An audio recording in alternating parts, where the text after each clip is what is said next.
வெண்முரசு. கிராதம் 64. வாசிப்பது சந்தீப்.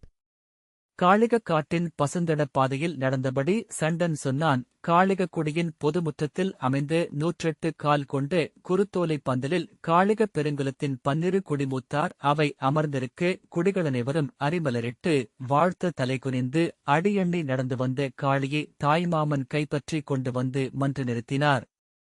தந்தையும் தாயும் வாழ்த்த அவள் மலர் மாலை சூடி மணை அமர்ந்தாள். குரவையிட்டு வாழ்த்தினர் இளமகளிர். வாழ்த்தொலி எழுப்பினர் இளைஞர். முழவுகளும் கொம்புகளும் முழங்கின. உச்சிமரத்தின் முகட்டிலேறி அமர்ந்து முழவிசைத்து காட்டுக்கு செய்தியறிவித்தனர்.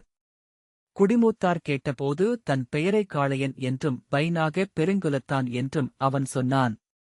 காளி அவனுக்கு உகந்த இணையே என்றனர் பெண்கள். அவளருகே அவன் நின்றபோது அந்தியும் இரவுமெனத் தெரிந்தனர். கருமையும் செம்மையும் கூடிய அழகிய குனிமுத்து அவர்களின் இணைவு என குழந்தைகள் எண்ணின. கரியிலெழும் கனல் என்று எண்ணினர் குடிமுத்தோர்.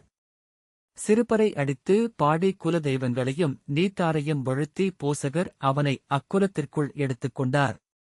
அவள் தந்தை கராளர் அவன் கையிலொரு கீரலிட்டு குருதிச் சுட்டு எடுத்து நீரில் கலந்து தங்கள் குடிகள் மேல் வீசினார். தான் அணிந்த எருக்கு மாலையை அவளுக்கு அவன் அணிவித்தான். அவள் காந்தள் மாலையை அவனுக்கு சூட்டினாள். தாய்மாமன் அவள் கைப்பற்றி அவனுக்களிக்கு அரிமலர் பொழிந்த தரையில் மறைந்தது அக்காட்சி. விம்மி எழுதபடி அன்னை தன் கணவன் தோளில் சாய்ந்து கொண்டாள். அவர்கள் கை தொட்டுக் கொண்டபோது தொலைவில் இடி முழங்கியது. மீன் ஒன்று காட்டை ஒளிரச் செய்து கடந்து சென்றது. வானமொரு தூவலாக மாறி மெல்ல மண் படிந்தபோது இளமழை பெய்யலாயிற்று. 12 நாட்கள் இல்லாள் குடியில் புதுமணம் ஆடிவிட்டு அவள் அன்னையும் தந்தையும் குடியும் சுற்றமும் கண்ணீருடன் சூழ்ந்து விடை கொடுக்க அவள் கைப்பற்றி அழைத்து காட்டுக்குச் சென்றான். அவள் கன்னம் தொட்டு வாழ்த்தி கைமுத்தினர் அன்னையர்.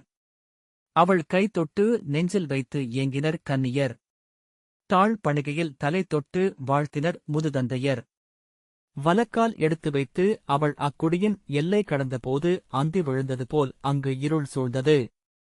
நெஞ்சு கலுழ்ந்தபடி அன்னை நிலத்தமைந்து விம்மி அழுதாள். அனைவரும் சோர்ந்து எடை கொண்ட உடல் சுமந்தவர்கள் போல் ஆங்காங்கே அமர்ந்தனர். அவர்கள் சென்று மறைந்த சித்திரம் விழிகளில் எஞ்சியிருக்க அப்பாதையை நோக்கினர். அவன் அணிந்த எலும்புமணி மாலையும் அவள் சூடிய கல்மணி நகைகளும் ஒலிக்கும் கிலுக்கம் நெடுநேரம் கேட்டுக் கொண்டிருந்தது. பின்னர் அது எப்போதும் அக்காட்டில் இருந்தது. 100 வளைவு கொண்ட அலையென வடக்கே எழுந்த விந்தியமலையின் உச்சியில் அமைந்த மலைக்குகை முப்பிரிவேல் போல் 3 வழிகளாக இறங்கி மண்ணுக்கடியில் சென்று பாதாள அனலை அள்ளி வந்தது. அவன் அக்குகையில் அவளுடன் வாழ்ந்தான்.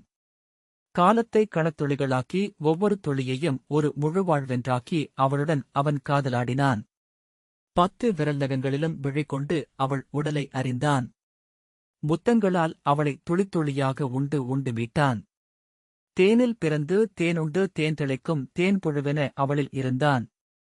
விழிகளை விழிகளுடன் கோத்து அவள் உள்ளத்தமைந்து சொற்களை எல்லாம்தான் உறிஞ்சிக் கொண்டான்.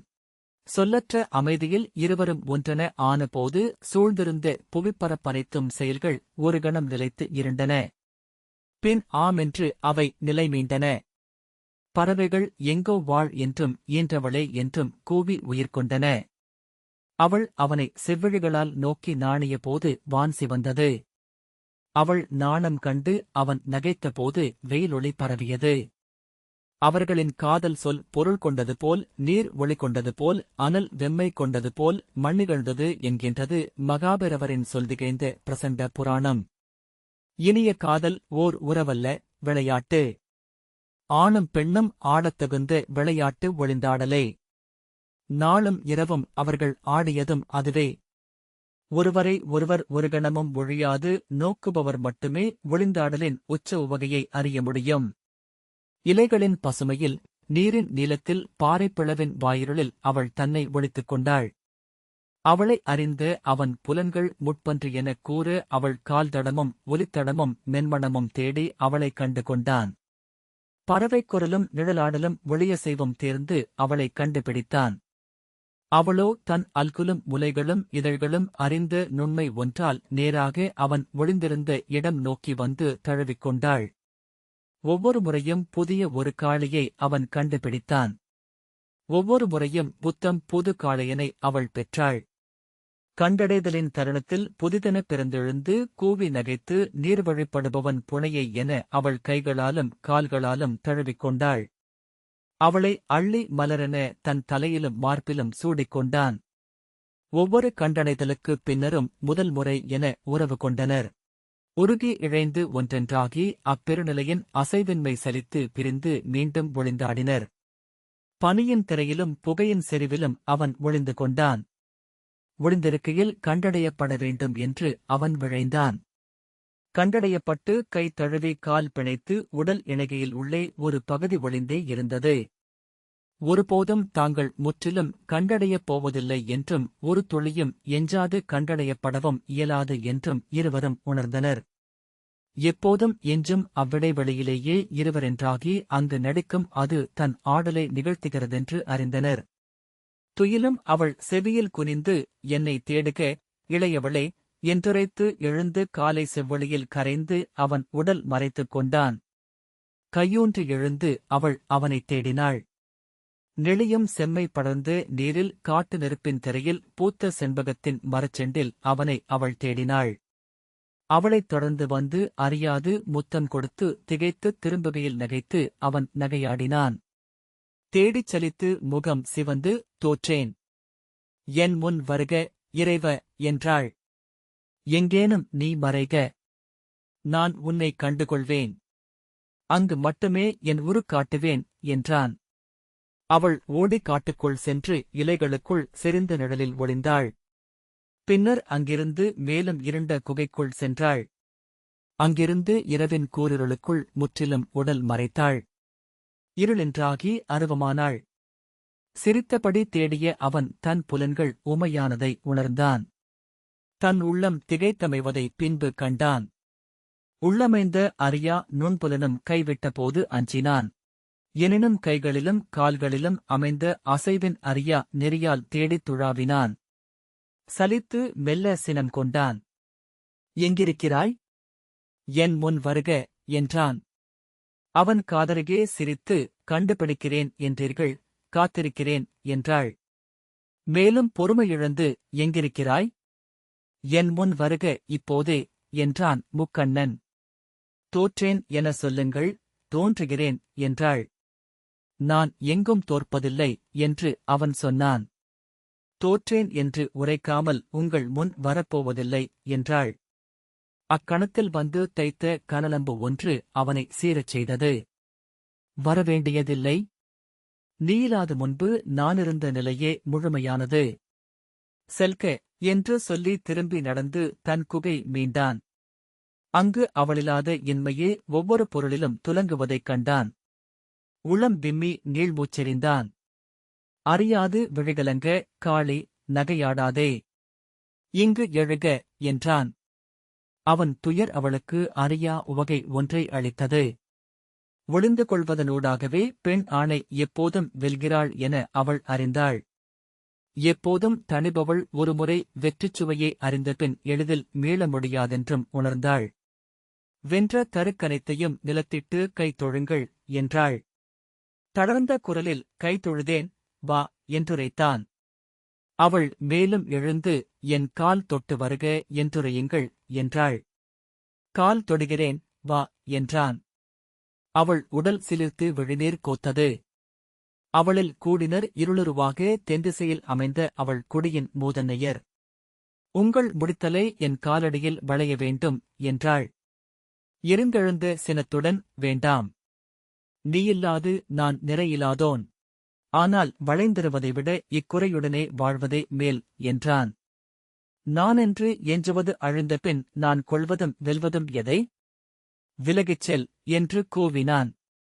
அப்போதும் அவன் சினம் அவளுக்கு உரைக்கவில்லை. பின்னால் சென்று சிரித்து, தோற்பவர் கொள்ளும் சினம்தான் எத்தனை அழகு என்றாள். விலகிச் செல் என்று அவன் கூவினான். முப்பிரி வேலை தலைமேல் தூக்கி, இக்கணம் என் முன் வந்தால் உன்னை கொன்றழிப்பேன். செல் விலகு என்றான். ஒளியில் மறைந்து என்னை ஆட்டி வைத்தீர்கள். இவ்விருளில் மறைந்து நான் ஆடுகிறேன். ஆணென்றால் வந்து என்னை தொடுங்கள் பார்ப்போம் என்றாள். இல்லை. இனி அந்த ஆடல் நம்மிடையே நிகழாது. இனி ஒருபோதும் உன்னை நான் தேடப் போவதும் இல்லை என்றான். அப்படியென்றால் நன்று. நான் செல்கிறேன் என்று அவள் திரும்பிச் சென்றாள். அவன் தன் பின்னால் வருவான் என அவள் அப்போதும் எதிர்பார்த்தாள். கேட்கும் ஓசையெல்லாம் அவன் காலடி என்று மயங்கினாள். திரும்பிப் பார்க்காது சென்ற அவளுடலில் அமைந்து சித்தம் நொடிக்கொருமுறை திரும்பி நோக்கி ஏங்கியது. அவன் வரவில்லை என உணர்ந்ததும் முதலில் திகைத்துப் பின் சினந்தது. அது தன் பெண்மைக்கு அவமதிப்பென்று எண்ணினாள். எங்கு செல்லப் போகிறார் என்று இகழ்ச்சியுடன் எண்ணி அதை கடந்தாள். இருண்ட வேர்க்குவை ஒன்றுக்குள் சென்று உடலொடுக்கி அமைந்து கொண்டாள். அங்கிருக்கையில் முழுமையாக இன்மை கொள்ள இயல்வதை உணர்ந்தாள். அவ்விருளில் இருந்து அவன் விழிகளாலேயேதான் ஒருவென வரைந்தெடுக்கப்படுவதாக அறிந்தாள். களிமண்ணில் அவன் கைகள் தன்னை வரைந்தெடுத்து கலமென்றாக்கி அவன் கொண்ட அமுதை நிறைக்கின்றன. அதை அவன் உண்கிறான். அவன் கைவிட்டால் மீண்டும் களிமண் நிலமென்றாகி விரிந்து அவன் காலடிகளை நெஞ்சில் தாங்கி அமைவதன்றி பிறிதொரு வழியில்லை அவளுக்கு. அவன் ஒரு சொல் எடுத்தால், ஒரு நோக்கசைத்தால் தாவிச் சென்று அவன் காலடியில் விழும்பொருட்டு காத்திருந்தாள். அவனோ அவளை மீண்டும் விழியிலிருந்தும் சித்தத்திலிருந்தும் இழந்தான். மீண்டும் அவள் தன்னிடம் ஒளிந்தாடுவதாக எண்ணினான். எத்தனை ஒளிந்தாலும் ஆணைப் பெண் தன் நுண்மையின் ஒரு முனையால் பின்தொடர்ந்து விட முடியும். தன்னை முற்றொழித்துக் கொள்ளும் பெண்ணை தன் உச்சப்புலனொன்றின் கூறால் கூட ஆண் தொட்டறிந்துவிட முடியாது. அவள் செல்லும் ஆழங்கள் முடிவற்றவை. அங்கு அவளுடைய மோதனியர் புன்னகைக்கும் விழிகளுடன் அவளை இரு கைகள் விரித்து பெற்றுக் கொள்கிறார்கள். உண்மை சினம் கொள்ள வைக்கிறது. நம்மால் மாற்ற முடியாத உண்மையோ பெருஞ்சினம் கொள்ள வைக்கிறது. ஏனெனில் நாமும் ஒரு கண்ணி என்றிருக்கும் இப்புடவி நெசவின் இரக்கமற்ற விரிவை அவை நமக்கு காட்டுகின்றன. தெய்வங்களும் அதில் ஒரு கண்ணியே. சினம் நிலை அழியச் செய்கிறது. நிலையழிவோர் முதலில் பிறழ்வது சொல்லில். சொல்லென்பது சித்தம் ஒவ்வொரு கணமும் கொள்ளும் கயிற்று நடை. ஒரு பக்கம் அகமெனும் முடிவெளியின் ஆழம். மறுபக்கம் புறமென்றாகி நின்றிருக்கும் தகவுகளின் வெளி. செவிகள் சொற்களை அள்ளி முடைந்து உருவாக்கிக் கொண்டிருக்கும் வானத்தில் வந்து விழுந்து திகைக்கின்றன சொற்பொருட்கள். ஒருமுறை சித்தம் அடிப்பிழைத்தால் சொல் 1000 முறை தவறுகிறது. அவன் அவளை அழைத்தான். காளி, எழுக. எழுக என் முன். இது உன் கொண்டவனின் ஆணை. அவள் அதை கேட்கவில்லை. சினத்தால் அல்ல, காதலாலேயே கருமையிலிருந்து திரட்டி எடுக்கப்படுபவள் அவள் என அவன் உணரவுமில்லை. எழுக. இக்கணமே எழுக. சினம் கொண்டு முப்பிரிவேலைச் சுழற்றி, இதோ ஆணையிடுகிறேன், நீ என்னை உளம் நிறுத்திய துணைவி என்றால் இத்தருணத்திலே வந்து என் முன் பணிக என்று முக்கண்ணன் கூவினான்.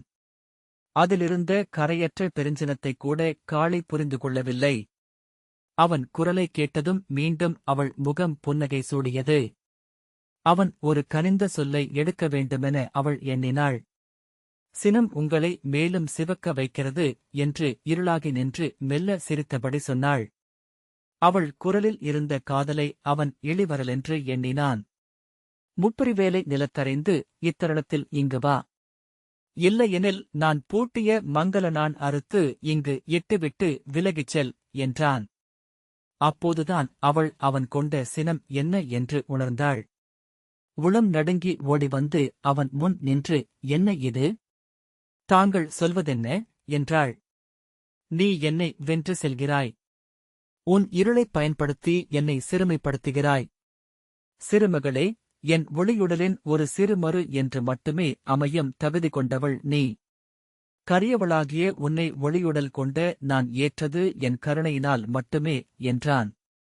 காளி கொழுநன் சினம் அறிந்த மனையாட்டியரின் இயல்புக்கிணங்க மேலும் தாழ்ந்து பொறுத்தருள்க. இது ஒரு களியாட்டென்றே கருதினேன். தாங்கள் சினம் கொண்டிருப்பதை உணரவில்லை என்றாள். இல்லை, நீ உணர்ந்தாய். என் சினத்துடன் நீ விளையாடினாய். இருளென என்னைச் சூழ்ந்து இளிவரல் தொடுத்தாய் என்றான். இல்லை, நான் விளையாடுகையில் என் கட்டற்ற கன்னி நாட்களுக்கு திரும்பிவிடுகிறேன். மங்களனான் சூடி பிறிதொருவருடன் இணைந்ததை மறந்து விடுகிறேன். என் இளமை உள்ளத்தால் செய்த பிழை இது. பொறுத்தருள வேண்டும் என்றாள் காளி. அவன் பற்களைக் கடித்து நீர்மை கொண்ட விழிகளால் அவளை நோக்கி, நீ உன் மூதன்னையருடன் சென்று சேர்ந்தமைந்தாய். அவர்களின் பொருட்டே உன் காலடியில் என்னை விழும்படி கோரினாய். உன் குடிக்கு முன் நான் இழிவு சூடி நின்றிருந்தேன் என்றால் உன்னுள் வாழும் தொல்குடி அன்னை மகிழ்ந்திருப்பாள். அதை நான் அறிவேன் என்றான். அவள் ஒரு கணம் திகைத்தாள். அது உண்மைதானோ என உளம் மயங்கினாள். மெல்லிய குரலில், இல்லை, அது வெறும் காதல் விளையாட்டு என்றாள். அவள் குரலிறங்கியமை அவனை மேலும் எழச் செய்தது. வெறுப்புடன் நகைத்து, இல்லை, உன் உளமறியும் அதை. யார் உன் மூதன்னையர்? காட்டுக்கிழங்கும் தேனும் தேடியலைந்த மலைக்குரத்தியர். முழுதிருந்தாத மூடர். கற்பனும் நெறியிலாது மைந்தரை ஈன்று பெருக்கிய வெறும் கருப்பைகள். அவர்கள் முன் நான் அடிபணிய வேண்டுமா என்ன என்றான். அவள் அச்சொற்களால் அனைத்தையும் மறந்து சினந்தெழுந்தாள். ஆம், நான் அவர்களில் ஒருத்தி. அவர்களைப் போன்ற அன்னையர் ஈன்று பெருக்கியமையால் உருவானதே மானுடப் பெருங்குலம். அன்னையரையும் நீரையும் நிலத்தையும் பழிப்பவன் தன்னை இழிவுபடுத்திக் கொள்ளும் வீணன். அவள் சொல்மீறியது அவனை மேலும் உவகையே கொள்ளச் செய்தது.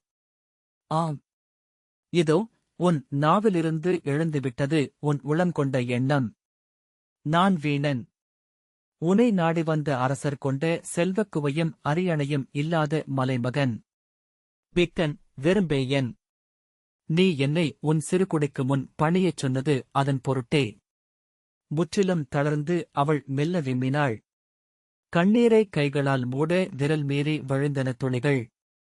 நெஞ்சுலைய விசும்பியபடி, நான் இனி ஒன்றும் சொல்வதற்கில்லை. நான் சொல்லும் சொல் எதுவும் உங்கள் நெஞ்சில் நஞ்சென்றே பொருள் கொள்கிறது என்றாள். ஏனென்றால் நீ உளங்கொண்ட நஞ்சு அது என்றான் அவன். அவள் சூழலையும் அவனையும் மறந்து அழத் தொடங்கினாள். அழும் பெண் ஆணை வென்றவனாக உணரச் செய்கிறாள். உளமுருகவும் செய்கிறாள். அவன் மேலும் ஒரு சொல்லிடை வெற்றியை விரும்பினான். அதை கைக்கொண்ட பின் அவளை அணைத்து முத்தமிட்டு மீட்டெடுக்கலாமென எண்ணினான். உன் கருமை என் கண்ணை இருளச் செய்கிறது என்றான். உன் கீழ்க்குடிப் பிறப்பை அறிவித்துக் கொண்டே இருக்கிறது அது. அவள் கைவிலக்கி கண்ணீர் அனல் கொள்ள நோக்கியபோது வென்றுவிட்டேன் என அவன் உள்ளம் உவகையில் துள்ளியது. அங்கு நிறுத்துவதே நலம் என அவன் அறிந்திருந்த போதிலும் ஆயனின் சீழ்க்கை கேட்ட பின்னரும் மேலுமிரு காலடிகள் வைக்கும் கன்று போல சொல் முந்திச் சென்றது. உலகை ஒளியூட்டும் செந்நிறம் நான். ஒளியனைத்தும் சென்று அமையும் முற்றிருள் நீ. நாமிருவரும் இணைதல் இயல்வதல்ல, செல்க என்றான். அவள் ஆழ்ந்த குரலில், ஆம், நான் இருள் நிறம் கொண்டவள். அது புடவியின் நெறி. ஆதித்யர்களும் கோளங்களும் அவ்விருளின் சிறு மின்னல் துளிகள் மட்டுமே என்றாள். அவள் குரலில் ஒலித்த அரைக்கூவலால் சினம் கொண்டு அவள் விழிகளை நோக்கிய காளையன் அங்கு முழுமையான மாற்றம் நிகழ்ந்திருப்பதைக் கண்டு சற்றே அஞ்சினான். அதுவரை முற்றிலும் அடிபணிந்து நின்றிருந்த அவளுக்குள்ளிருந்து பெண்மையின் ஆணவம் பத்தி விரித்து எழுந்திருந்தது. அதை உணர்ந்ததும் அவன் முழுமையாகவே பின்வாங்கிவிட்டான். அன்னையிடம் பாயும் அஞ்சிய மைந்தன் என அவளை நோக்கி கைவிரித்துச் செல்லவே உளமெழுந்தது. ஆயினும் அவன், என் பொன்னிறம் உன்னில் ஒரு துளி மட்டுமே என்கிறாயா என்றது. அனைத்து நிறங்களும் கருமையின் பரப்பில் அமைந்த சிற்றொளிகள் மட்டுமே என்று அவள் சொன்னாள். இருவரும் சில கணங்கள் விழி கோத்தனர். இரு விசைகள் நிகர்கொண்ட உச்சதருணம். அது இருவரிலும் மானுடம் மீறிய உவகை ஒன்றை எழுப்பியது. போரிடும் உயிர்கள் கொலைத்தருணத்தில் அடையும் மெய்ப்பாடு அது. ஒவ்வொரு மயிர்காலம் உயிர் கொண்டு எழுந்து நின்றிருக்கும் கணம். அதையறிந்து உயிர் பின்வாங்குவதே இல்லை. காளை நான் என்றும் இருக்கும் நிலை. என்னில் நிகழும் அலையே நீங்கள். இத்தருணத்தில் அதை உணர்ந்தமையால் நீங்கள் அடையும் சினம் இது. இதைக் காட்ட வேண்டிய இடம் நானல்ல, இவை அனைத்துமாகி நின்றிருக்கும் பிரம்மம். அங்கு சென்று சீருக என்றாள். பெருங்காதலும் பெருஞ்சினமும் மிகச்சரியான தந்தியைத் தொட்டு மீட்ட வல்லவை.